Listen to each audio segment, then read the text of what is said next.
Hi. You can take a seat here. That bench is sitting, doesn't have a back. Or they're getting a chair, that's great. Does anyone else need a chair? Cool.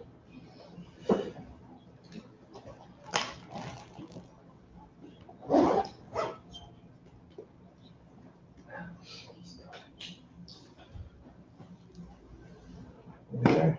Yeah. Brightness. Visible? Oh, that's good with the window open. Hallelujah.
It's very serious. Enlightenment. Yeah. We have to be extremely serious.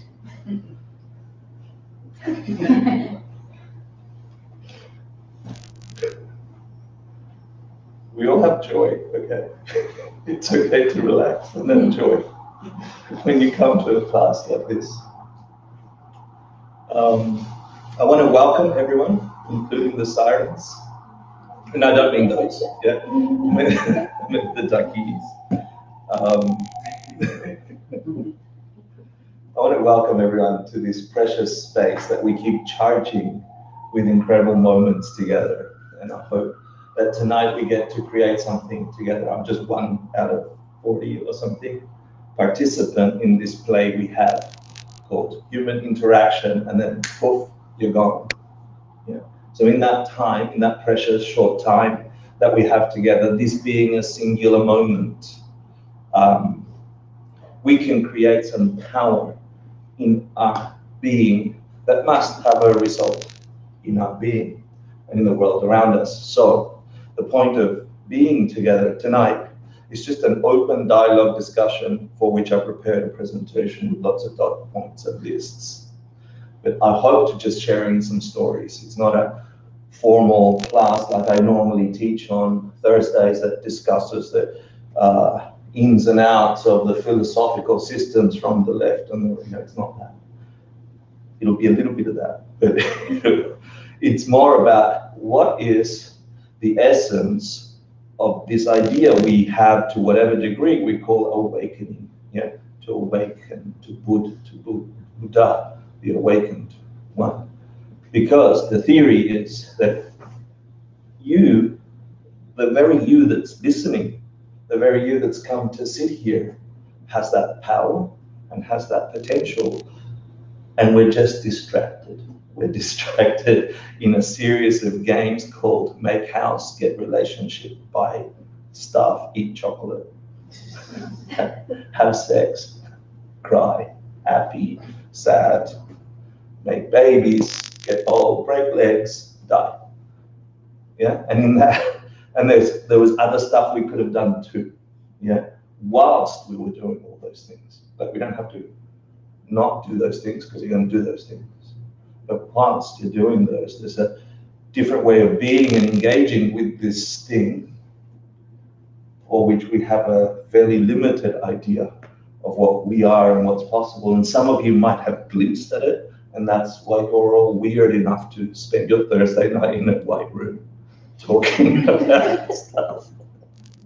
So I hope to share some of the learning that I've done over the last 20-something years, some of the experiences, and hopefully some of the hope that is already inside of you. And by the time we walk out of here tonight, may you have whatever degree of certainty that there is something available to you that you need to work on. I can't do it, nobody else can do it for you. But do you know where it's heading? Do you know what those things are? So the first question, one would ask is, why the hell are you here? There's a lot of written words in the white in between. Why are you here? And it's a philosophical question and it's a literal question, And we can check our motivation for saying, I could have been at a restaurant, plenty of really good restaurants. I could have been at home. I could have been getting my feet rubbed at the Chinese massage place, which is really good on 2nd Avenue. And, we could have. And those things would have had an effect in our life, much like tonight is having or will have an effect in our lives. But something keeps some of you coming back here, and me too, and something keeps us, brings us here tonight, specific or general. Yeah. But then the question is not just that. The question is, I ask you, and I hope you're answering it in your head, why are you here? Meaning planet Earth, like New York City, embodied human creature,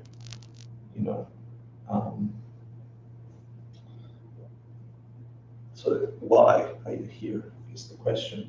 I want to tell you a story. I'm going to start with a story, and I hope to do that, which is different to last week. Last week I gave you a bunch of at least some ideas. Today I just want to tell you feelings and stories in relation to those things. I was born when I was really young.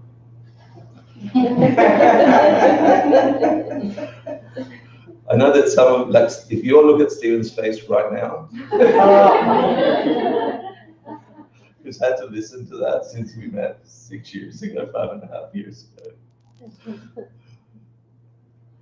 I was explaining to Michael, I'm going to do it again. There's this uncomfortable thing that happens when you tell a dad joke, that nobody laughs, and then you tell it again, and then you tell it exactly the same again and again. And I'm hoping that at some point there's an inertia that goes, whoa, he didn't do it again, did he? And then it breaks open totally. It's very uncomfortable. And I like it so much. But that wasn't the story I was going to tell you. The story I was going to tell you is when I was a child, a young child, in Argentina, my dad was a bit of a crazy shaman. Yeah, he used to have mostly beautiful women come over to our house where he would touch them appropriately, apparently. According to my mum, she was okay with it. But she's like, why are they women? Anyway, side note.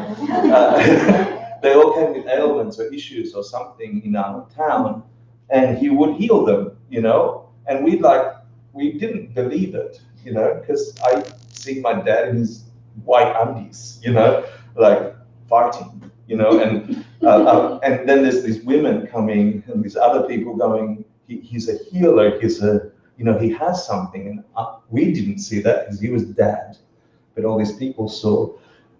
And so we were always trying to prove him wrong, the whole family, and undermining him essentially, and he took it, really well. But many things stuck from that time as we were testing him. You can't predict the weather. It's like, yes, I can. At 4 o'clock today, it will storm and it will pour. And it was sunny, and I'm like, you're wrong. And it's like, no, it will. And sometimes it would happen, and those sometimes I'd be like, how did he know that? No iPhones, by the way. No, let me check the weather. Yeah.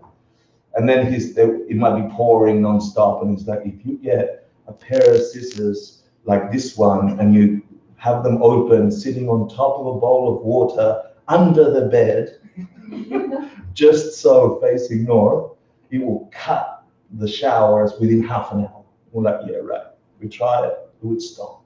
Yeah, and we're like, there was always this questionable degree of dad not being dad. Yeah, dad being someone else. For most people, and us included, he was just a regular old guy. Yeah, a bit annoying with too many dad jokes. Yeah. But there was this possibility that he was something else. And it wasn't until his death that I saw those things in a different light. But that's a story for another day. As you can see, my main gig here is cry in appropriate moments to get you emotionally engaged, right? I don't really mean it, I'm tough. Yeah, I'm not really crying. I am. But one of the stories he used to tell was that there was an underground community. If a submarine should go to the bottom of Tierra del Fuego in South America and enter from the bottom, there is a whole tunnel and a civilization of beings that are 3 meters tall to 4 meters tall, like, as tall as this, right? And those beings were extraterrestrials that stayed on Earth and are coming out of the Andes here and there to manipulate society and help us with technology. And we're like, whoa, how do you know this stuff? And the image would stay there.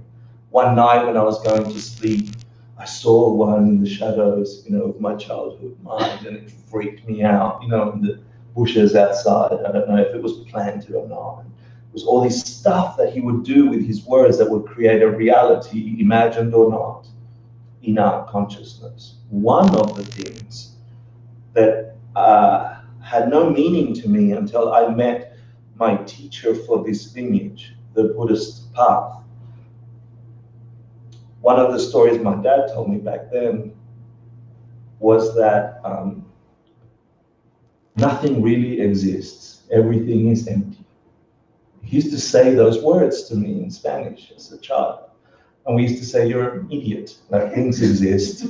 Yeah, it's not that nothing exists. But he would say over and over when he would try and help us from overcoming problems, or when he had 3 businesses, all of them a financial failure, and we would all pick up and try and fix it. And, and he would just, that was his default, nothing exists. You don't need to worry about it and it had the implication of emptiness. And I had no idea that all those imprints, all those conversations, all those ideas that he was putting into my mind would at some later time, when I met a Buddhist master who showed me a path to enlightenment, that this crazy old man's words would turn into such significant power that would transform my world. See, my Buddhist teacher could have taught me all those things, but if my father hadn't been crazy enough to suggest a weird reality, there wouldn't have been ground for such a transformative experience when I met face to face with such a powerful idea as the ones presented in this path that I'm hopefully get to share on Awakening tonight. So stories like that and things that seem normal to you in your life and your history, and the people that have been involved in your life and influenced you, good and bad, right? All of them are fodder for your awakening. All of them. It wasn't until later that I got to understand why those things could ever have meaning, could ever be turned on. It wasn't that Hector got lucky with a crazy dad that could have been a weird emanation of a Buddha, right?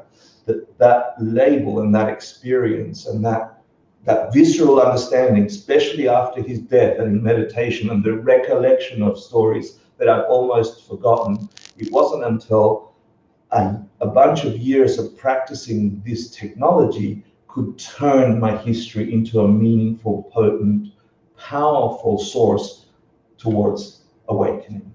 Yeah, and see, each of you have that. Each of you have a series of events that might seem completely normal to you right now, or even disruptive backgrounds or disruptive relationships that could at any time become the complete opposite, but with the same power. Yeah, and I hope you find them. So there was this dude, yeah, that's disrespectful, let's not do that. I want to share where all this stuff comes from. The historical Buddha had a different name. He became Shakyamuni Buddha after having a profound experience of reality, not a set of ideas that he cooked up. Yeah. So the fact that this being on planet Earth wanted to understand his human condition and dared himself to investigate it until he found and saw something come from that investigation, led him to see something that was a capital T truth about being here, about the way things are here. And so the story is that he was a prince, and then he got this kind of renunciation for the things that will happen to all of us, particularly the suffering of aging and sickness and dying. Everybody must go through that. And it's like, if everything in the world is caused, I want to find the source of that. If I do, I can change that. That's a summarized version of that. So he learned from the beings that he could at the time, and just practiced a way of engaging with reality, so he understood what it was and what it wasn't, and then got to see beyond the limits of our human system. The limits of our senses as humans will never by themselves deliver you into an all-encompassing understanding of what is. You will always be limited, so long as you're human, to the human experience of what is. And you can go beyond that through logic and reasoning, and then internalizing that in your mind, in your consciousness, beyond the senses. There is access to your mind, to an understanding of all beyond the limits of what we've been conditioned through this body. Does that make some sense? Yeah. So imagine one being did that, and the first time he taught this idea of the four Arya truths, badly translated as the four noble truths. The idea of Arya I'll get to discuss in a second. But the idea is that what he discovered and what he shared is that there is a non-theistic system happening here. Understanding is what the Buddha taught wasn't Buddhism at the time. Yeah, it was it was like, hey, I found gravity. Gravity works this way. Yeah, you don't call those people gravitists. Yeah, and then follow the gravitists' rituals. You know, although some of us might, in order to make an airplane fly. I don't know if that made some sense to you. It made sense to me. That you can make an airplane fly without having to make a dogma out of it. Yeah, it's what I'm saying. It was based on practice rather than belief. Yeah, a testing constantly of the ideas. So, and then his teachings, what he taught for 80-something years, yeah, were written down, and they're known as the sutras. Yeah. And they are divided into, in the Tibetan canon, the Kangyur, which is 108 volumes of the spoken stuff from Lord Buddha himself. And you get the Heart Sutra, the Diamond Cutter Sutra, etc., etc. And then the Tengyur, which is all the commentaries, some 3,000 plus texts that describe and explain the coded messages that you need to understand in the 108 volumes. Yeah. So whenever you read, so I'll give you an example. If you read the Heart Sutra and you don't know what it's referring to, you could waste a whole lifetime with the wrong information, like a father in South America telling his children that nothing really exists. And it's okay, don't worry about stealing stuff. Yeah, because the implication of misunderstanding that could have negative consequences. So in the Heart Sutra, for example, is that famous lie: there's no eyes, no ears, no nose, no tongue, no body, and no mind, no forms or sounds or smells or tastes or touches or dharmas at all. It's not true. There is eyes, and there are ears, and there are noses, yeah, and there are tongues, and there are smells, and there are tastes. So what does it mean? Yeah, How is it applied? What use is it for someone that has seen an all-encompassing reality, and once they've seen it, they've been able to remove themselves from the trappings and the suffering of what we call suffering life or samsara. But for you and me, it just means all the stuff we just are unhappy about and no longer want in our lives. Is there a way to fix those things? Is there a way to step out of those things? Lord Buddha says, yeah, do these things. And then you go read it, it's like there's no eyes, no ears, no nose. I'm like, oh, okay. Thanks, Buddha. Yeah. So the import here is that it must mean something. Yeah. If it's the spoken word of a being who has woken from a dream-like existence of not understanding where my things come from. I am a good boy. I've done my university degree. I did my job. Why am I not satisfied? Why? I have a house. I worked really hard, 10 years, bought a house, renovated it. Who's renovated a house in here? Yeah, joy, right? Yeah, this place counts. Everyone put up your hands. No. Joy, right? Everyone tells you, oh, renovate your house. You can decide anything you want. Yeah, the reality of it is disgusting. Yeah, it's really terrible. Anyway, digress. Is there a way for us to really understand how to predictably get beyond the cycles of ups and downs that seem out of our control? I do all the right things, and after a while, things break down, and I don't know why. Because I did everything I was told. I had the 2.5 babies and the 0.5 dog average. Yeah, I did the picket fence. Yeah, I planted that lawn. Now I've got weeds. Yeah, I renovated that house. Now it needs maintenance. I had the relationship. I found the love of my life. They cheated on me. Yeah, or I'm falling out of love and I can't tell anyone. Yeah, it's we hold this. What is it? Something quiet desperation. There's a line.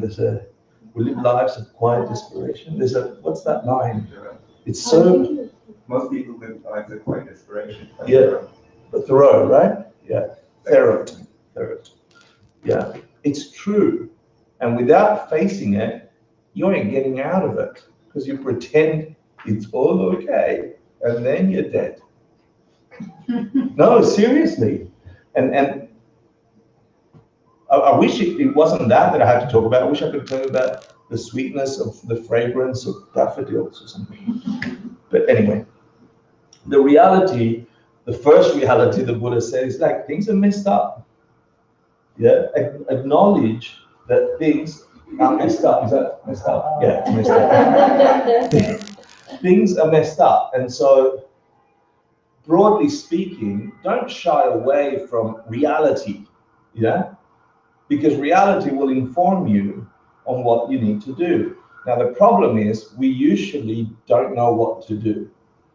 Yeah, so in this path, in this system, in the classes that are taught in this room, which is a precious collection of traced lineage all the way back to the Buddha, teacher, student, written and oral. And that's like the most precious of the 3 jewels we have in this space. I can trace back who taught who, and the commentaries to back it up, and nobody added any stuff that was weird in there, right? So the ideas that back up the investigation of reality is step 1 in our samsara recovery program. Yeah, is the understanding of this idea of samsara, cyclic existence, and there's like numerous explanations. There's references in sutras, there's references in commentaries, there's that most famous painting, The Wheel of Life, and the 12 links of dependent origination, the 3 poisons, that some blah, blah, blah. Yeah? You can get really granular in this system, and it's exciting and interesting and heady. But it's got to relate to you, to your life.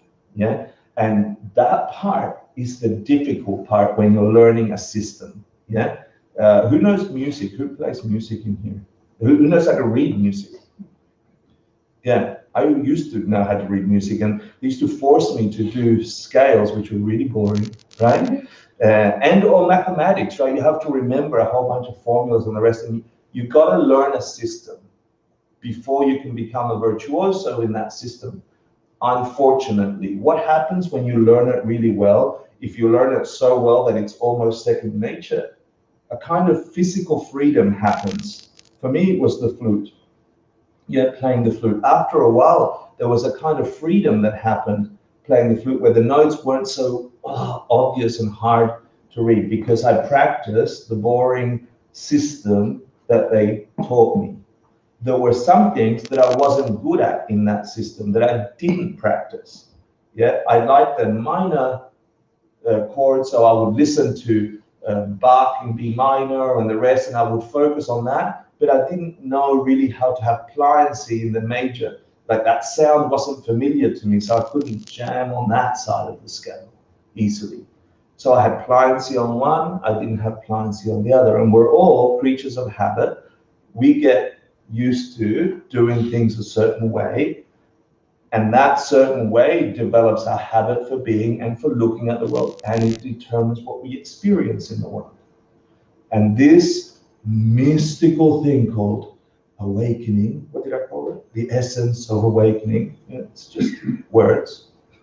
It means there is stuff you can do, learn, but it's stuff. It's not like someone banged you on the head with a wand and all of a sudden, you actually have to do stuff, which is learn concepts, challenge your current concepts against those, test them, have my high school principal used to say, have the intestinal fortitude to, to persevere, yeah? Like have the guts to actually really test the way you think reality is and the way you're conceptualizing, and give both sides of that enough space. This is called practice. Yeah? And you do that intellectually, you do that in meditation, and you do that in practice. Yeah, and you practice until you succeed. Yeah, if it's solid intellectually, you practice until you succeed, but you can't do any of that if you don't have a strong foundation. So understanding what does the word samsara really refer to, you know? And what's this thing about the three sufferings? If you understand, this is just some of the teachings in the courses we run here or in the Buddhist canon and the commentaries. Yeah, the idea that there are three sufferings you can eliminate. Yeah, one of them is so subtle you miss it. Yeah, it's this incessant dissatisfaction that we all have, that we all share, even when we get everything we want. You know, the next millisecond after you got that dress or that pair of shoes, me getting a dress, yeah, or that pair of shoes, I'm thinking of high heels. Yeah. This, like a short time after, you get this, I wonder if something else. Yeah? But you've worked maybe a week, 2 weeks, a month, a year to try and get that thing. And then shortly after, something in us is dissatisfied. Yeah? And we just want the next thing. And then the next thing. And so to confront that, that's easy for me to say on the cushion here, but how difficult is it to live it? How many times do you have to get a boyfriend or a girlfriend and wait for that first time where you have doubt and go, did I make the right decision? I have a friend in New York I've known for since 1994 I've known him. How many years is that? 24 years. Oh, thank you. For that long. He's a good-looking guy. He's a genuinely nice guy. He's had the most beautiful girlfriends, like heart beautiful, yeah, open-hearted, genuine, kind, stunning looking too. And I don't know how many relationships he's been in all this time. It's like this New York thing, I call it. He's like hugging you, and then he's looking over your shoulder. You know, and he doesn't see it as a suffering. It's just a habit. Yeah, because there could be how many million people in New York? 8 more? Yeah, 8 million people, right? So I'm just having one. There's 7 million. Well, half of them are women, right? So for him, there's 4 million possibilities of better. This feels good, but you know, bless you. I thought you were laughing. That was a really good sneeze. So these moments of dissatisfactions we have, confront them. They are there. Don't pretend they're not, because they'll eat away at the precious tick-tock life you have. Yeah? Can someone please put up their hand and tell me that they know somebody that hasn't died after being on the planet over 130 years? Good, thank you. Pretending that's not going to happen ain't going to make that easier. Recognizing the preciousness of the time between now and then. If you're lucky, you're going to get to somewhere not close to that at all, actually. If you're lucky, you're going to get, 40 years less than that, or 30 years less than if you're lucky. If you're luckier, something takes you out all at once. You don't have to gradually deteriorate and lose your body slowly and get rotten flesh and then get organs that break down and then get poop on your pants, and hopefully you don't have to do that if you're lucky, and if you're lucky still, the mind is still active in a way that is sort of as active as you all seem to be fairly awake. Yeah, the window of aha is precious. It's tiny. The window of I have capacity to seemingly shift my direction on this planet is tiny. Because even with all your faculties and your capacity, who says I'm always happy and I've got everything I want? Even with that. So then the big question is, with this thing that seems to function, and this thing that can understand, discern, make decisions based on data and experience, what the hell will you do with it? Yeah? And one thing that I've been struggling with, I'll share with you, over the last couple of years, mostly, as we get to teach this stuff in more and more open settings, like we go to corporations and teach this stuff. We just got back from China, taught it to a broad, 350 kids and their parents. So we've changed the language enough to engage, make it relevant. The worry I have about that is that I'm sort of implying to people that you can just make your shitty human lives okay. Yeah, that somehow it'll all be okay, and aging and death ain't coming to hit you too much. You see what I mean? Like, make the broken realm bearable. And that's not the goal here. The real goal, if I ask you, what the hell do we do with this precious human life? There are levels of understanding of what it is that we can do. Some of it is, okay, I do want to have a nice girlfriend, partner, boyfriend, whatever it is. That gives me some satisfaction. I do want to have a comfortable place to live and rest. I do want to be able to do nice things with my friends and family, eat good food, be under shelter. Yeah, good. Yeah. But even if you're able to do that up until 80, 90, and the rest, just think of the implication. Like, I've done decades of work in large organizations making widgets and stuff, right? None of it matters. Like, all those hours are gone. Yeah, are gone. Countless hours of meeting around what should the logo look like next week? We're still doing it. Is the curve on the left just right? And do you think it really shares our value? Yeah. No, I think it's on the right. It'd be better. Anyway, you get the idea. So first thing the Buddha said is like, guys, admit, and girls, admit there's something broken here. Trying to apply this stuff to make the broken bearable isn't really the goal. Although applying this stuff can make it bearable. It will. It'll be a side effect, but it ain't the goal. Because even if you got everything that you wanted, it's still gonna turn. Yeah? So anyway, they list 84,000 mental afflictions, which is, you know, they vary from getting really angry to getting jealous to getting dissatisfied about this or the other.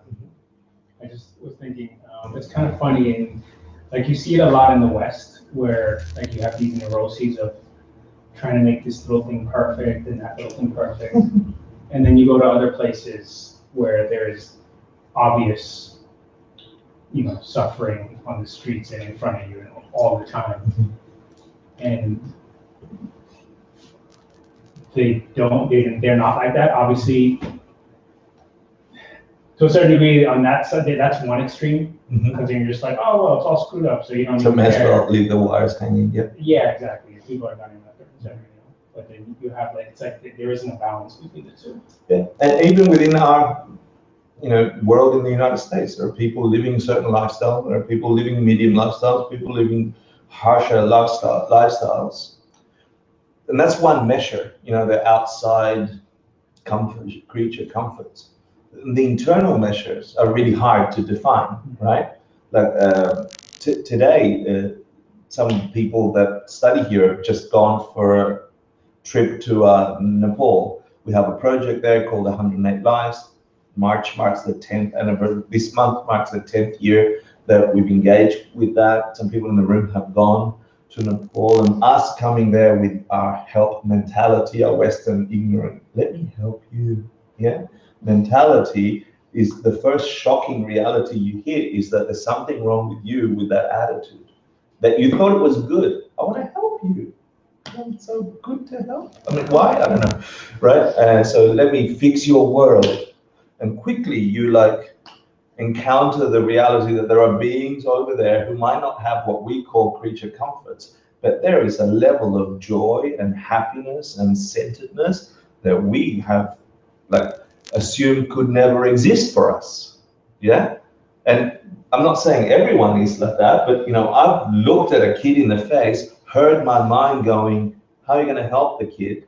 Yeah, he's got snot hanging out, his pants are like half falling off, he's got hand-me-down clothes, he lives in a plastic tarp, and the old story says, oh, you're going to help the starving child, right? And then the starving child looks at you and is like, let's dance, you know? And I'm like, but I got to clean all the garbage around. Let's dance, you know? And then you dance and your heart opens. So who is that creature? Yeah? And who's happier? Yeah? And can I get him addicted to having an iPhone? Because that will really help him. Because eventually that's where he's going to end up, yeah? Get your nice bed, get a nice thing, here's an iPhone. Anyway, blah, blah, blah, blah, blah, blah, preaching to the converted. The course that's coming up in the end of March covers a bunch of these things. We'll cover wisdom in detail. We'll cover the causes of samsara. We'll get to understand from this perspective what the Buddha said is the core problem. And without identifying that, the progress is going to be slow. Yeah? One of the things that slowed me down in my path is this pride that I had to figure out things on my own. I don't need a teacher. That sort of slowed me down with my relationship with a teacher for years. Yeah, because we're an individual, aren't we? Yeah. We're an individual. We do things on our own, don't we? Together. Don't tell me what to do. Please, someone tell me what to do. I don't know what to do. Don't tell me what to do. I know what to do. Someone help me. But we live like that. Yeah? And then someone tries to help you and you're like, no, I'm good, thanks. Yeah. And desperately inside it's like, someone tell me what's going on. So we live in that thing. So bottom line, what I'm trying to say is, in the precious human window that you have, with your faculties intact, you can get a shortcut of a couple of thousand lifetimes or years if you just study the scales that some other beings before have already wasted time figuring out. Yeah, and it won't destroy your pride, I promise. Yeah, and if it does, nobody can see it. You might be a nicer person. So the second thing that would have taught is that, what did I put up there? I forgot. What did it say? I can't see it. The more we try to fix it, the more we create a mess. Is that what it said? Something like that? More or less. Yeah. The more it gets messed up. Because the fundamental thing that Lord Buddha taught and then was tested through the sages throughout time was the misunderstanding we have about where our reality comes from. Yeah, and that misunderstanding forces us to take actions in a way that won't fix the problem. The problem is something. If I don't understand the source of that, I'm going to be working over here to try and stop it. And that will create another chain of events, cause reality that will at some later time come back to bite me. Example, you don't like me, you say rough words. I get offended. Yeah, Hector's offended, has bad feelings. Where did those feelings come from? Him. What a bastard. We should all punch him. Yeah? Right? Because he said the words and I got upset. Obviously, that's where upset came from. We live like these people. Yeah? And so to try and fix that, I'm going to fix my upsetness. I'm not putting up with it anymore. Let's punch him. He's a witch. He's a witch. Yeah? So, mixing references.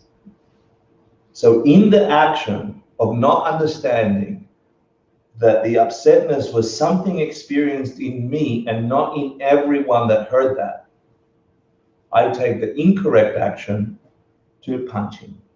And punching, if cause and effect are a thing, what kind of effect would punching have? What would the result be? More punching. Yeah? Okay, and then more punching back, and then more punching, and then more punching back. That isn't the stuff that will stop the upsetness.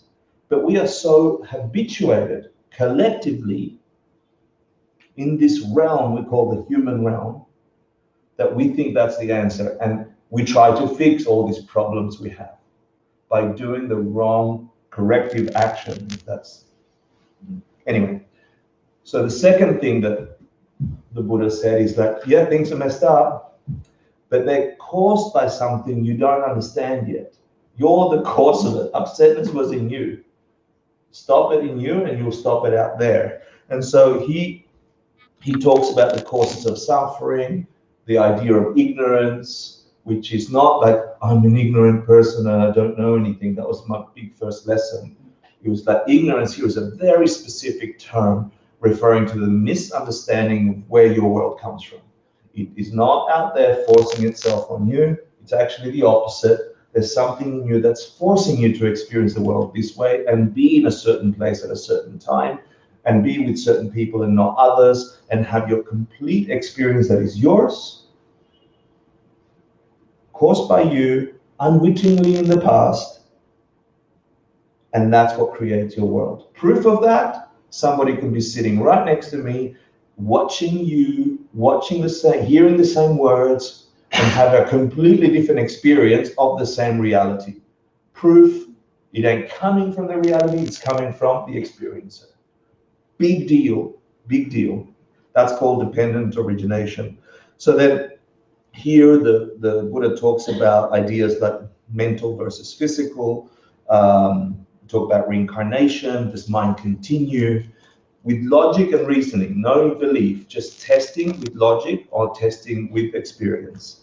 The idea of emptiness, another code word for that is wisdom. Emptiness is a nice heavy concept, and Karma dependent origination. So the second big idea that the Buddha taught was like, dudes and dudesses, yes, the world is screwed up, it keeps breaking because you keep fixing it over here. It's caused by something else. If you get the causes, it doesn't have to be a broken realm because you are experiencing the realm. Does that make some sense?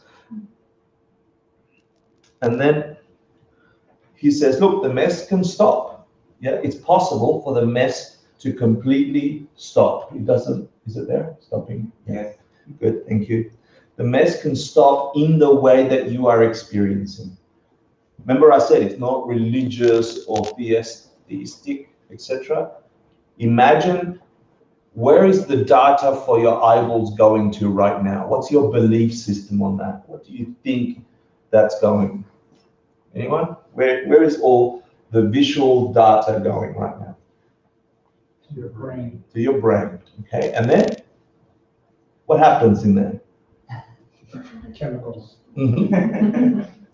Nice little dishes of chemicals banging each other, into each other, sorry. And then all the other, doesn't matter. Okay, good. And then? And then you do things. Oh, the chemical makes my arm move up. Okay, or down. Where's consciousness in that equation? Outside the brain. Outside the brain? Is it on my fingertip? Is it in the ceiling? Is it beneath my arm? Everywhere inside. Yeah, everywhere, outside, inside. In between. In between where?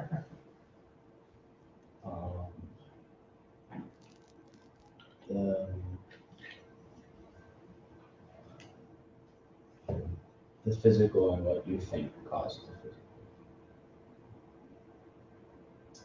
In between the physical and what you think caused. I'm calling the brain physical. I'm calling the chemicals physical. Is mind or consciousness physical? No, right? There is something between the physical and the non-physical in this system, right? At least the way we'll present it, right? But the fact that we're not sure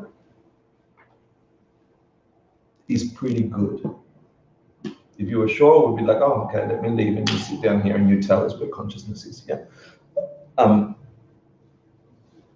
Let me propose this idea.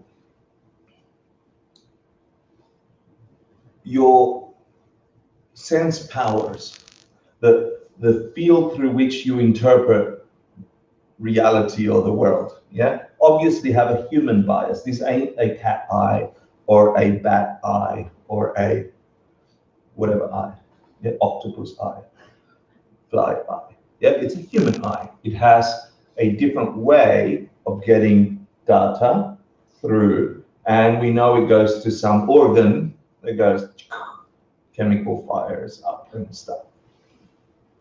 But then beyond the physical, there is an interpretive process, yeah, that you get an experience of that. The eye cannot see a data projector, yeah? The eye cannot see an orange. The eyeball cannot see an orange. Do you agree with that? Like if I grab this eyeball, put it over there, and it's like, it's an orange. There's nothing in that that determines that. There's a conceptualization of this stuff, yeah, that happens at some point after the chemicals, we're guessing, or in between the chemicals. Is it that the right set of chemicals, 3 milligrams of this and 2 milligrams of that, will create orange, concept orange, yeah? And it gets harder. It's easy to say that visually, but it gets harder when you add taste, right? Let's break down taste. Does tongue know orange? Tongue, grab the tongue there. Orange. We know that's not the case, right? Why is this important? It's important because if you get past the boring parts that we just covered, right? Accept and have the intestinal fortitude to go, there are things messed up in my world. Not only that, this is actually the easiest I'll ever have it because they're going to get more messed up.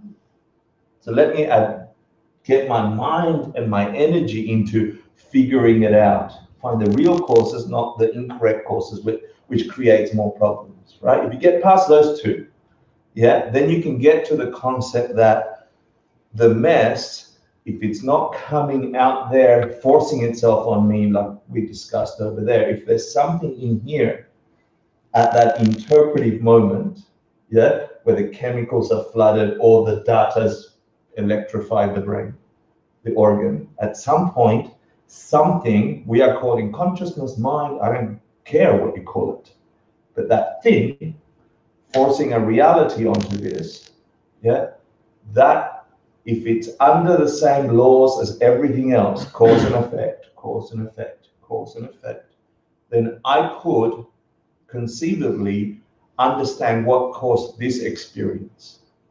And if I do, then, whoa, it's possible to stop words that come out from being negatively responded to. Is that a fair assumption?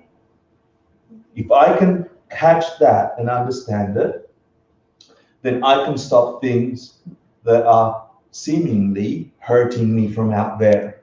If I understand, first of all, there's something else happening that. But we have to slow the bloody universe down so much, right? Where you actually see the data going eyeball, eyeball, eyeball, eyeball, eyeball, tiny orange signals entering brain, chemicals, something orange. Yeah, if you can slow that down and see how that could possibly happen, and using logic and reasoning, and then practicing that over and over and over in meditation until you have a certainty, you will have an experience where you just realize where orange comes from for you, and it ain't orange trees. What? Oranges don't come from orange trees. Then you get into the weird words in Buddha's thought. No eye, no ear, no nose, no tongue, no body, no oranges from orange trees. And then that would have meaning. If you could then understand how it could become worse than an orange or better than an orange if you had the right causes, then really the mess can stop. Because where does mess come from? Is it the data entering all your system, or is it that consciousness interpreting a reality? That's the theory, okay? If you get it, that's the theory. And that's the third step the Buddha said. First, ladies and gentlemen, things are messed up. Everything you work for is breaking down.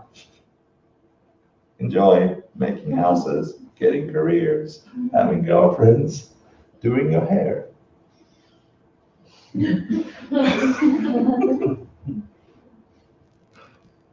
Enjoy. But you know, it's caused. Something made it happen. The more you try and fix it the old way, the worse you make it. It's quicksand. Yeah, there's something else going on.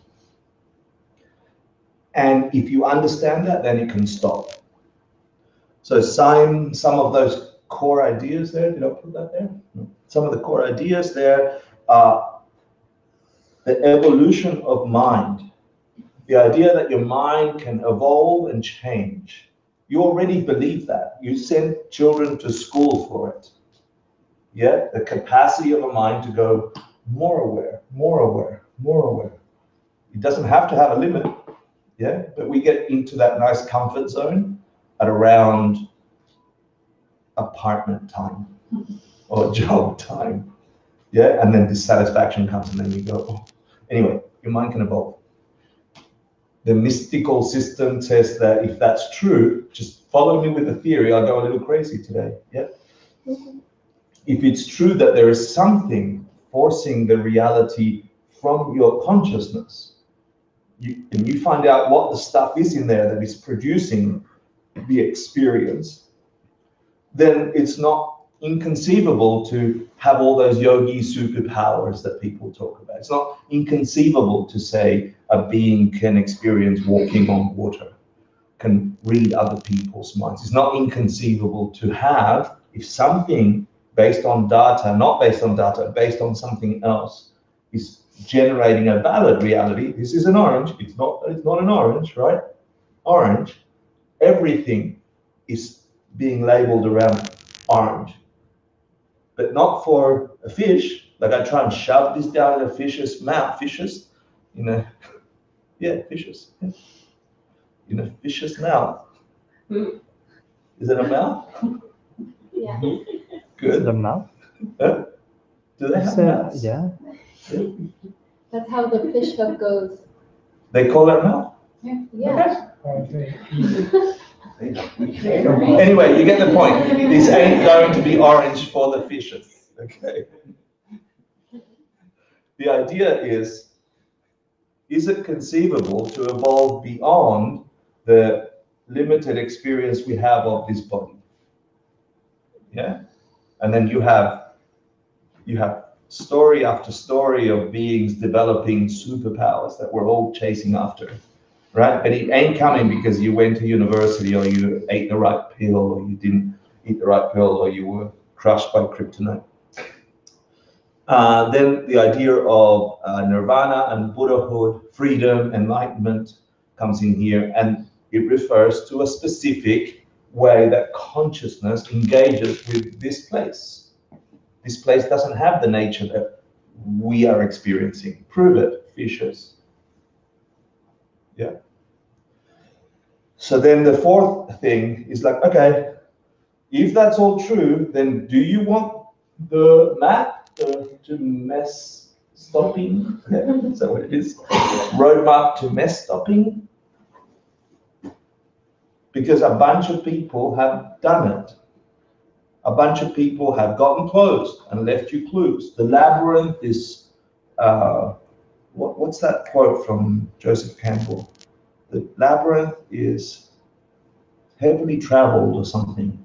Yet many people have gone before you. Shamans, meditators, also saints and the rest. You're not the first human creatures to go, there's a dissatisfaction with the status quo. Yeah, and instead of taking up arms and shooting schools, I'm going to do something different. I'm going to address and connect that evolution that is available to me in this window called my sanity time. Yeah? And hopefully you don't get run over by a bus in that short window. But know with certainty that every action has an equal and opposite reaction. Every millisecond you spend on investigating and undoing the illusion of our reality and entering a state of investigation for wisdom and true knowledge, that must give you a result equal to the cause. Nothing is wasted in this universe. Why would your consciousness be any less?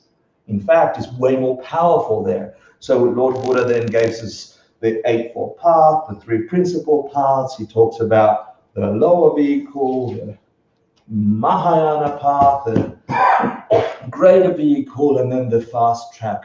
There's all these roadmaps and vehicles to go on the road. How's that? Yeah. There's all these methods that are like the scales that we must first learn. If I gave you any advice at all, is that there is magic in here in a complete path. It was the first time in my entire life that I got a logical from A to Z and all the variations on the theme that you could do along the way. In fact, it might be overwhelming and too much information, but you could pick up that reference book when you get to that stage. Yeah, and in the 20-something years that I've had these dialogues with practitioners, there are people in all sorts of levels, right? The initial levels, like, oh, let me try it out, or try a little experiment and see, oh, I got happy. Great, I'm going to settle into my house for 10 years. And then, oh, I got unhappy again. What was that Buddhism thing? Okay, I'll do that. No problem, that's okay. Yeah? Other people are, I'm sick and tired. My mum passed away, my dad passed away, da, da, da, da, da. I'm done. I don't want those things. I want a different answer. I want a recluse? No, Recoil? something. Yeah. I want a refrigerator. I want a new refrigerator, and that will make it all go away with digital. She's like, yes, with an ice maker. Yeah, and then I'll forget my dad that died. Yeah, I remember the first laugh I had after my dad died. And it was shocking to my system. I hadn't had anyone that close to me die before. But then it was also normal and natural. Life goes on. Yeah. He wanted a refrigerator. Anyway, this is for pictures only. If you wanted the division of the Tripitaka with the Eightfold Path. Yeah, for those of you who are nerdy enough to get it. And then a summary of the path, which I'll talk about. Another evolution of talking about the roadmap or the vehicle through which you can travel from this state of things not working to things being completely transformed. First, you learn the logic behind it. There are steps, there are scales. You can't play an entire symphony missing 5 notes in the middle. Yeah, if you never learned those notes, your symphony will not sound like a symphony. Does that make sense? I was just thinking how I think the path of accumulation is boring because, like, I just associate it with books, and what came to me is that it's actually not just that, but people start appearing in your life that are living a different way, that actually provide an example. It doesn't have to be straight from pain. It can also be that person seems to really be enjoying themselves and like, I want that. Or you start to see people with magical powers and then you think, I really want that. To hang out with, yeah. Yeah, and like, it's cool because like when I first heard these concepts, I was just walking around New York City thinking, oh, that's a cool idea. I'm gonna somehow move my brain around that idea. But you don't start to see magic until you keep coming back into a community. I mean, it doesn't have to be 3 jewels, but like the community of people that are coming together and practicing together and then seeing people who are actually advancing past this. Yeah. Like way past this. That could be the catalyst for someone stepping through. So it's like fear and desire. Yeah. So like I've got the fear thing, definitely pain is in my life. But also like starting to have people appear that like, I want that, I want to be that. And then then it's kind of like you're just like you're just like a horse following a carrot at that point. Yeah. And it takes you past. And so I guess my point is that like I just realized that accumulation isn't just reading or listening, but it's also being around and collecting these. No, accumulation is actually even before reading or listening. It's something that wakes you up. Yeah. It's something that wakes you up. So the essence of another summary instead of the Eightfold Path or the path of Hinayana, Mahayana, or Tantra. A simple way to look at the hero's journey of Buddhism, if you like, is these 5 paths, these 5 evolutionary stages that any being will go through. They're generic enough to explain to you logically that we can evolve through these stages to actually transform this world. And it's not like you're going away somewhere, okay? You're not getting on a bus heading to nirvana, okay? That ain't happening. It's not the way it happens. This physical presence that we have right now, that we think is orange, from there to here forcing orange, that changes. When you recognize that there's something in you that's forcing conception of an idea, an experience, a thing, a color, a shape, a taste. It's something in between the chemical, the brain chemical and the if you get that, as hard as it may seem to think it, then the entire realm we live in, this experience, and you change the course, then this ain't a normal person anymore. And that is not a normal person anymore. That is an extraordinary being there that made me think of these 3 things on that day that I needed the most. And then your father's crazy words that nothing exists are no longer crazy words. They are full of wisdom and they're full of awakening. For you specifically, the same old man with the same dirty underwear, Yeah? All of a sudden, an angelic creature calling you to enlightenment, that's caused. Previously, old man, now calling me beyond the grave, saying, wake up, wake up. I told you this when you were a kid. Wake up, wake up. It didn't happen when I was 20. It didn't happen when I was 10. It didn't happen when I was 30. It happened when I was 40, 45, and 50. All these years of trying to understand, of living this path, all of a sudden, history begins to change.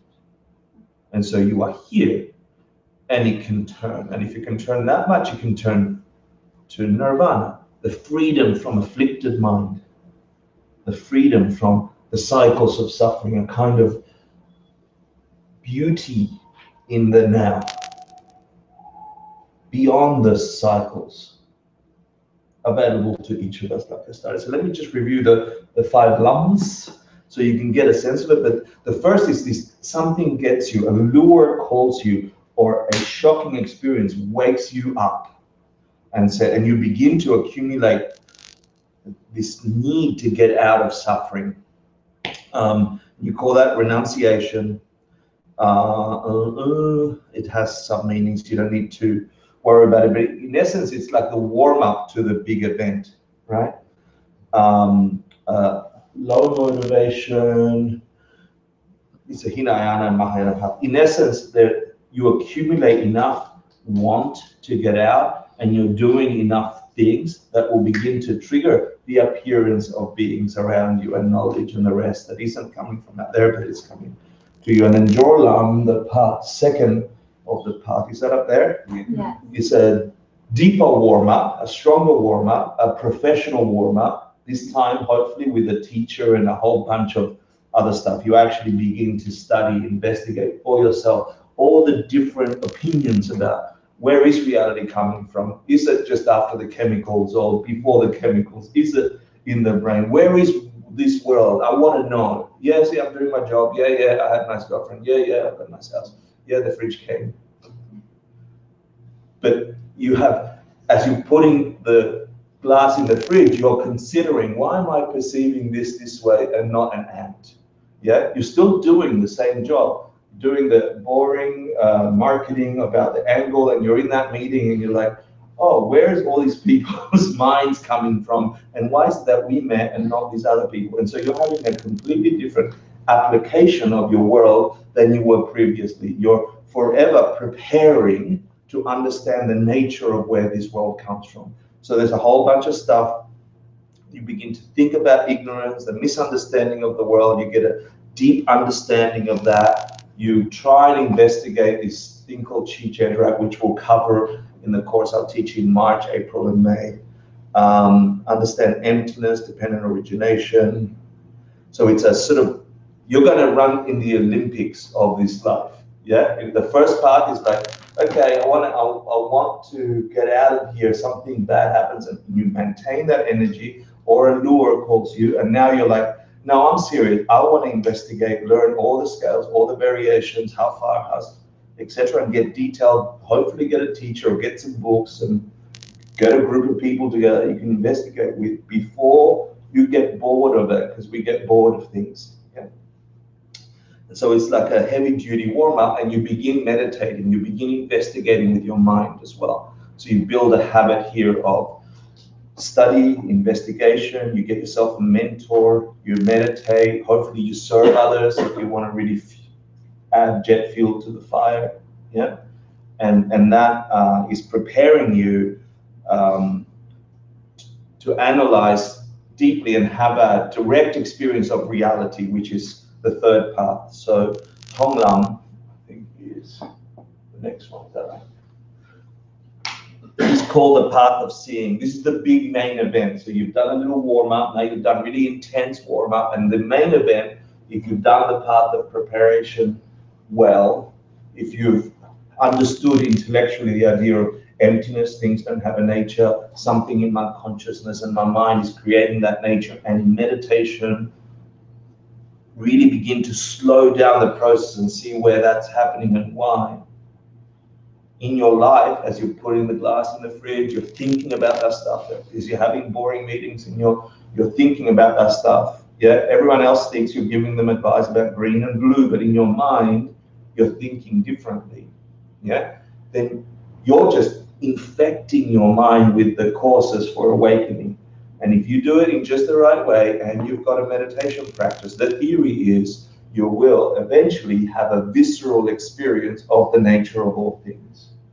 Yeah, you lose the grasp on the illusion that the world is forcing you to react. You see the mind creating a something, and then you enter into this thing called the path of seeing. It's a direct experience. It's not really describable. And at the end of that experience, after the meditative insight that you have called the path of seeing, which we'll talk about, of course, in depth, you come down from that experience, and in the days that follow, you have a series of up to 16 to 20 realizations about the world, which can be grouped, for those that want to write things down, into 3 or 4 Arya truths. Yeah? You see the truth of suffering, you see why it happens, etc. And then after that, are we up to that? Okay, Gomnam. Gom means meditation in Tibetan, but it also means habituation, to habituate your mind to a certain thing, to get your mind used to something. You are out of that direct experience of emptiness. Don't forget, this is the hero's journey, right? You did the warm-up, you did the heavy warm-up, you ran the main event, you finished, and in the path of habituation, it's like, I just saw something. I just had, and not just seeing, right? I just saw something with my entire being, the nature of this universe and my place in it, and why everything is the way it is, just the way it is, and what caused it, and the mistake, the misunderstanding that caused that broken world. And now you're out of that experience, and guess where you're back? In that broken world. Yeah, you are back skin deep in this reality. The big major difference is that if this is true, that you've had a direct visceral experience of reality, now you know with certainty, without doubt, that the world ain't coming this way, that the world is coming that way, and no one can tell you any different. Now you begin to habituate your experience. You act in accordance with what you saw. So when someone yells at you and you feel the offended, you know you've offended others in the past. The last thing you do is yell back at them. Your behavior is in accord with reality for the first time, and every action is a correct action to the way things truly are, not to the way things appear, not in the illusory way. I'll tell you a story about King Kalinga, where you then progress through the path of habituation through this thing called the bodhisattva levels, which we'll get to. And then at the end of that, you enter what's called nirvana or Buddhahood, the path of no more learning. There's no more to do. You've freed your consciousness. It's like a fusion of all that energy you put in. You are now abiding as an enlightened being, an awakened being in here, looking at this world, but not in a mortal body, is the theory. Not in a broken realm, not experiencing things broken. Yeah, that's the theory. Understand the theory, understand the notes, and then stuff can happen. And we get to talk about all this March 22nd to May 24th. Thursday, every Thursday for March, April, and May, after we come back from this amazing opportunity at Nicaragua. Yeah. So I didn't tell you too many stories. I told you a bunch of ideas. I want to finish up with this. If I can get anything through to you, there is a voice in your head, and you're not crazy, that is listening to this and saying maybe. Hopefully it's a young voice, one that hasn't given up on dreams, one that hasn't given up on investigating why things happen. We all know how things happen, yeah? How did this break? How did that happen? We know that. We never ask anymore. Why? And this gives you an explanation. And the map is thoroughly traveled. The labyrinth is thoroughly traveled. You can get, if there's anything to do with the preciousness of life you still got in you, I know of nothing better to do. I know of nothing better to do, because everything else you work for, sorry to say so, but sadly it's true, will go away. It will just go away. Yeah. It doesn't mean you give up, okay? That's not what I'm saying. Buy the fridge. Enjoy the fridge. Share the fridge. Let people enjoy the fridge with you. But understand it's more than a fridge for you. It's part of the investigation of reality, because that in your mind must give you a result. If it's just a fridge, it'll just be a fridge. With that, I say thank you very much. Any questions? Good. Okay. No. Any questions? I'm happy to answer, but I promised Richard I'd finish on time. Yeah? You want to talk about something, rave on about things? I've got a couple of announcements. I can ask. You can ask a question. And maybe this is something I'm just not remembering, so I'm sorry if I'm being a bad student. But like, what really flips you over from the path of habituation to the path of memory learning?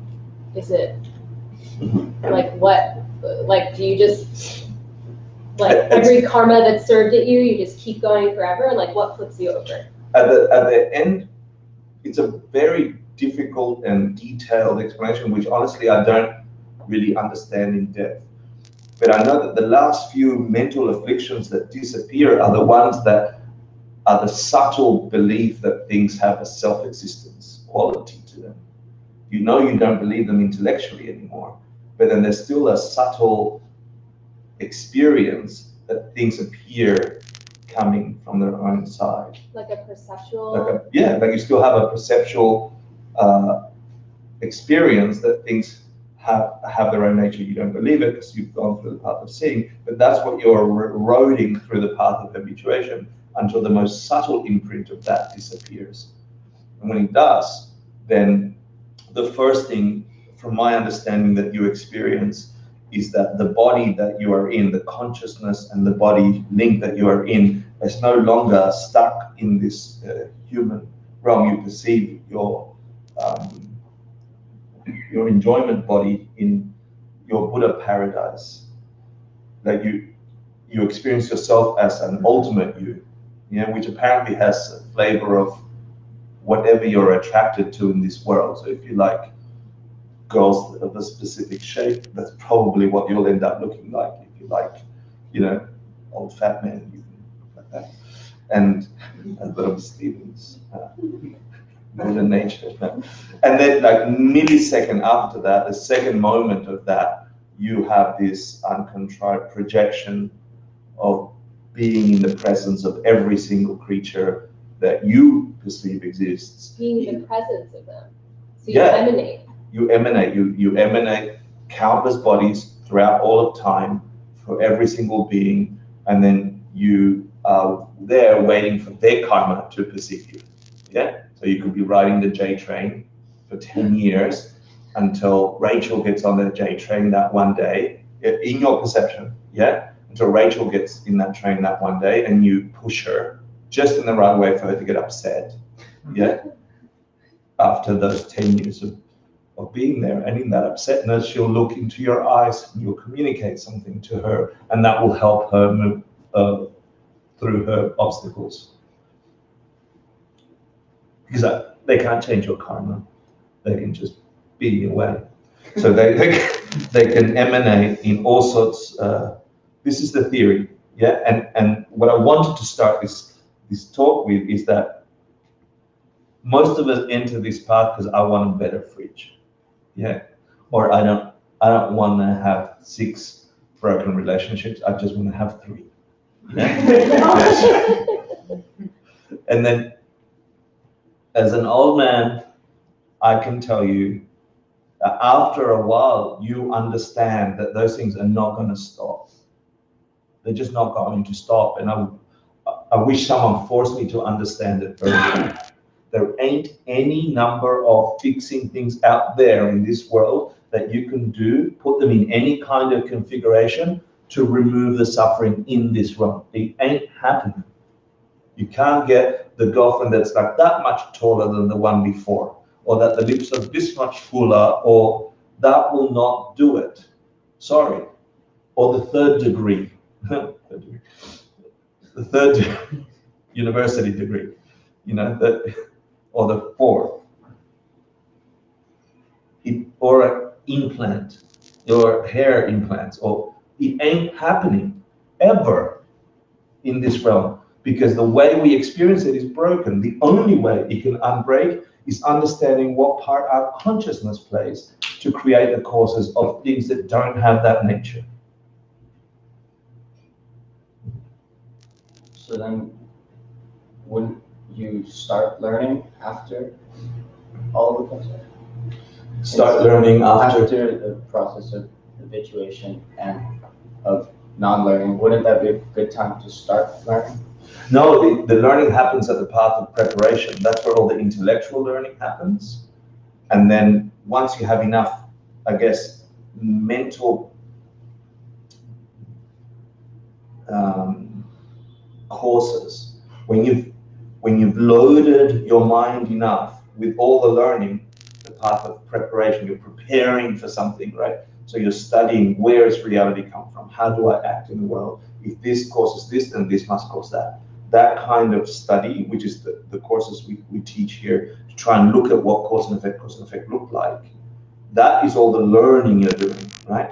And that will deliver you up to a point of seeing a reality that is congruent with what you've learned. Yeah. If there are gaps, you're going to have gaps in your learning, yeah, and in your seeing, and then until you get to a point of ultimate seeing. After that, there's still the residual energy or the residual mental constructions of all the times you saw this world with a mistake. And that, because every action has an equal and opposite, and you have to resolve them, and that's through the path of habituation. You're actually working through all the times I punched you in the face or yelled at you without knowing that that wasn't the cause to stop my hurting. Yeah, they're still in my mind. They're still in my consciousness. So I've seen the ultimate nature, and now I'm learning to remove them one by one. That's called the 8 bodhisattva bhumis or the 10 bodhisattva bhumis levels. And you're removing more and more subtle layers of mistaken views until you are free from that. And they call it no more learning. It just means you are in a state of bliss and in the presence of ultimate existence. Which would be a great point to start learning. How do you mean? Start learning what? From what I understand, it's like a situation that has to do with comprehension, with how you understand things.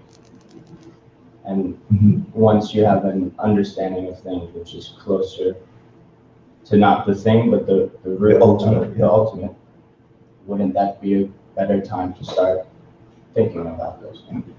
Oh, no, at that point, you just have a direct experience of all things, including past, present, and future, all things that were, all things that will be, and all things as they are. And you apparently have them in the same moment. Because you've done that, what you just suggested, you've done that in the paths before. In the path of preparation, seeing gives you a visceral experience, like a supercharge, a turbocharge.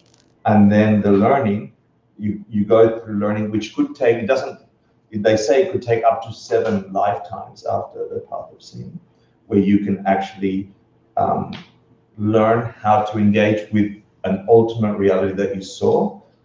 But once you've finished figuring it out, that's the path of no more learning. So you've delivered yourself to the learning just after the path of accumulation. Path 2 is all about intellectual learning. Path 3 is about having a visual experience of that which you learn.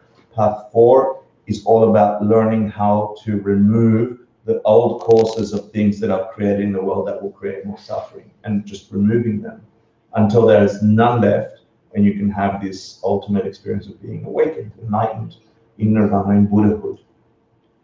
And it's let's see. At that point, imagine a mind that is all expansive. Yeah. Imagine if it was possible, okay, that mind can see every single object in the universe without exception. Imagine that the mind can be expanded to that degree, including time, which means you are currently experiencing what was and what will be all at once. Yeah, which is trippy. Does that include objects that you had no prior knowledge of? When I ask a similar question, I'll tell you the answer I get, which is avoidance. Yeah. Ultimately, it means knowledge of what to take up and what to give up to stop suffering. It doesn't mean necessarily you know the chemical composition of an orange, yeah? Or the left atom on the bottom left-hand corner of planet X, yeah? But it does, when I push them on the subject, and I've pushed a couple of times, they say, yeah, you also know those things. Yeah, I'm like, okay. But they're of no use if they don't help somebody know what to take up and what to give up, which is the most important thing to know.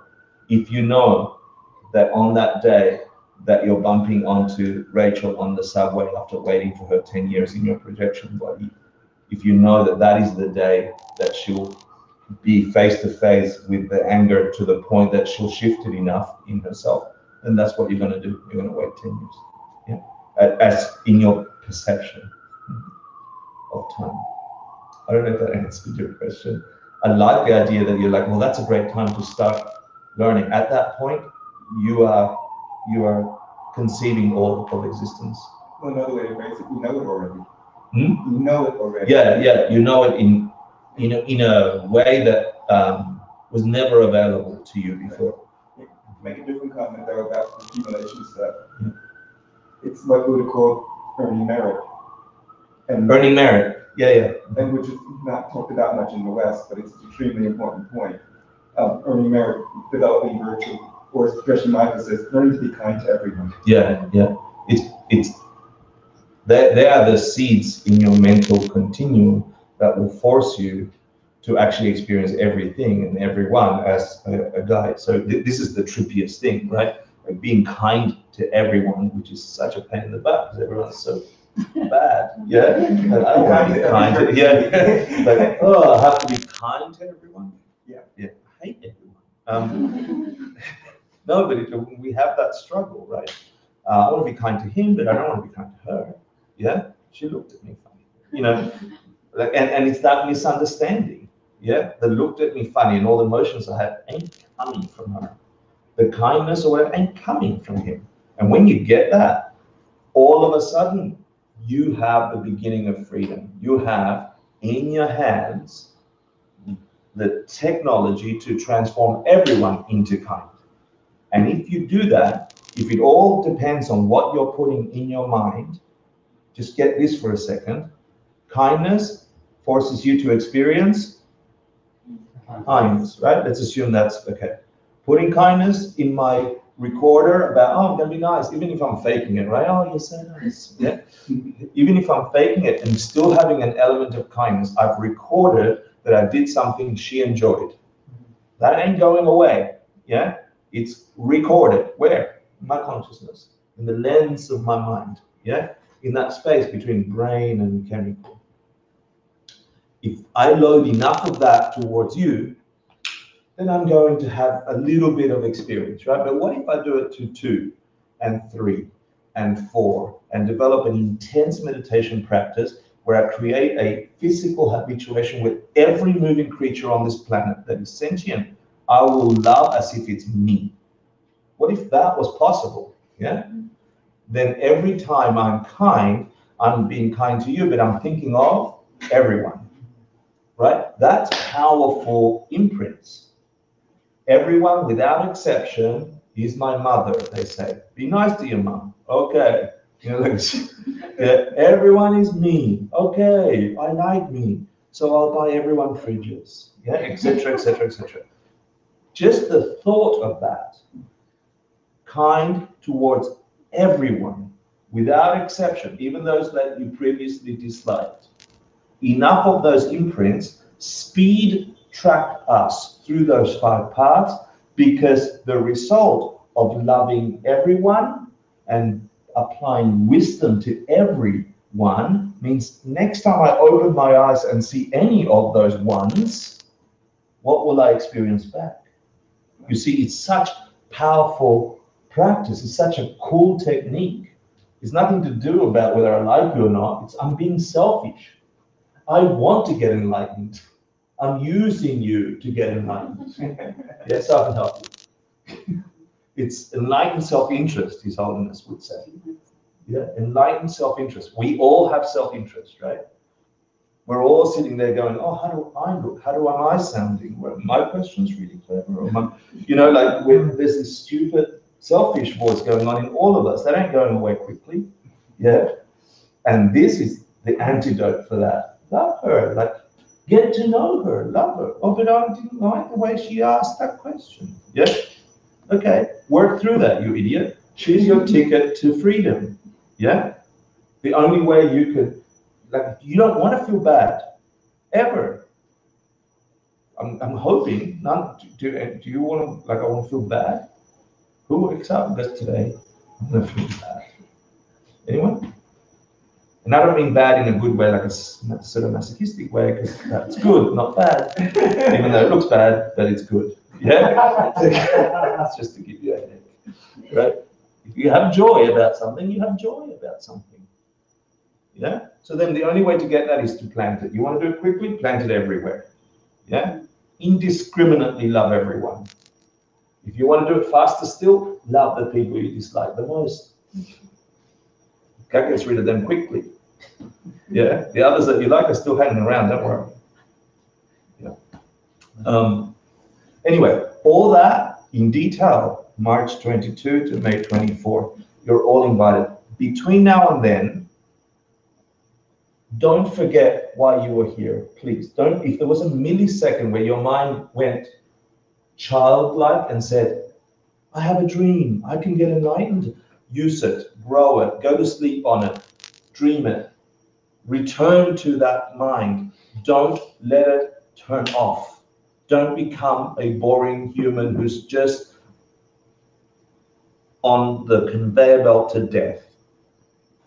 It doesn't have to be that way. And if it ends up being that way, at least put some joy on the way there. Yeah, let's say you missed the 4th path or the 3rd one or whatever. Yeah, between now and then, I don't know who's getting run over by a truck next. But between now and then, nothing is wasted. Please, it's your responsibility to use this precious thing. I know of nothing better to do. Yeah, everything else will just go away. Between now and then, you're all invited to come to Nicaragua next week. We've got this awesome silent retreat. It's meditation on the most beautiful aspect of the path, which is learning to love in it.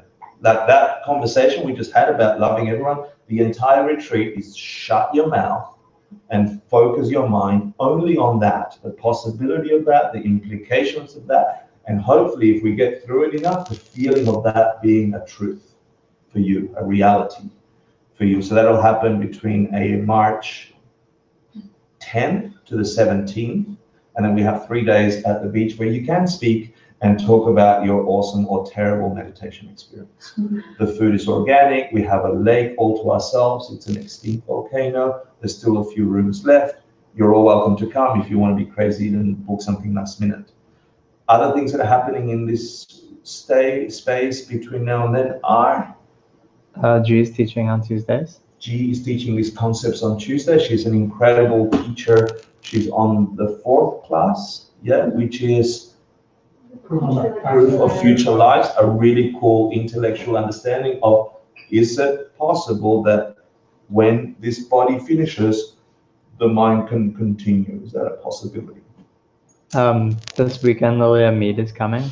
She is. We have a lady that began Go Yoga in Williamsburg some 17 years ago.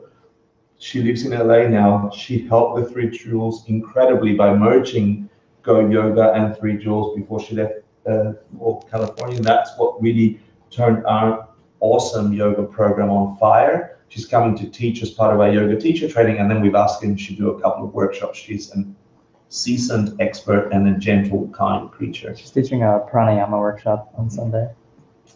Anything else I should make a really powerful announcement about? Get in line quickly, people. We need you to get in line. Can you do that? Some of you, please. Get in line, learn this stuff. Well, we have Intern to Meditation March 11, so if anyone's inspired to start a meditation practice, that would be perfect. Thank you. With Sarah Blackman, she's over there. You're teaching it? Awesome! Sarah just taught in China with us. For those of you that didn't see China, that's Sarah in China. Woo! Yeah. At the feet of Maitreya Buddha, which is like huge. Yeah. And we went on a walk. I showed you this walkabout the other day, right? We walked around. That Buddha was built in the year 700 AD. We went walking around. We saw some caves. We broke into them. And then we found terracotta statues. And at some point, we saw this thing called Maitreya Buddha. We went to the lookout, didn't see anything, and then looked in and saw that. They called him the pharmacist Buddha, but that was incorrect. Massive experience. Sarah taught 350 kids, or helped teach 300 and something kids in China meditation. She's a really, really cool teacher, and that's her standing at the feet of the pharmacist Buddha. On there. Yeah.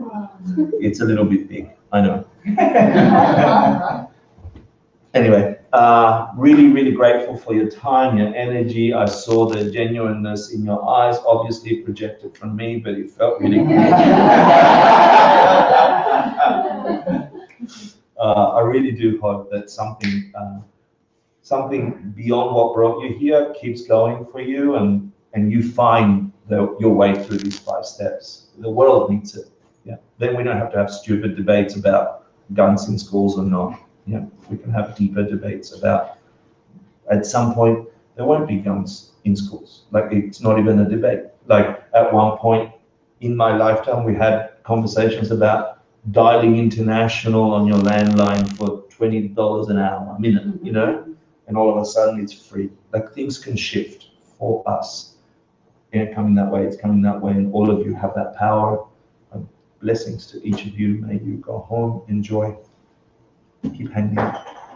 Dedicate any goodness that you've found here to anyone else that needs it. Blessings. Thank you. My pleasure. My pleasure. My pleasure. My pleasure. It's you guys. It's really you. Meanwhile, I just put